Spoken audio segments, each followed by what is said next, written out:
આ આપણો ભાઈ દુખી હોય ને તો આ જાઓ જલાલી છે ને એ કઈ કામની નહીં.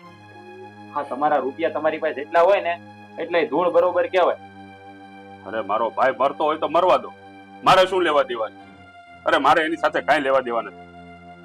અને બીજી વાત, હા એની એવી બધી વાત અહીંયા નહીં કરતા મારી સામે. જો મને કોઈ શોખ નથી ખોટી વાત કરવા, અને જે છે ને સત્ય કીધું છે. હા, તમારા ભાઈની હાલત મેં જોઈ છે. અરે જોયું હોય તો તમે મદદ કરો ને, તમે પણ સરપંચ છો, તમે પણ ખમતીધર છો, તમે પણ મદદ કરી શકો છો.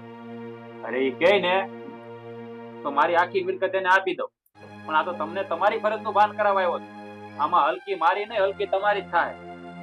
મારી ફરજ મને બરાબર ખબર છે, બરોબર? આ બધું શીખવાડવાની તમારે મને જરૂર નથી.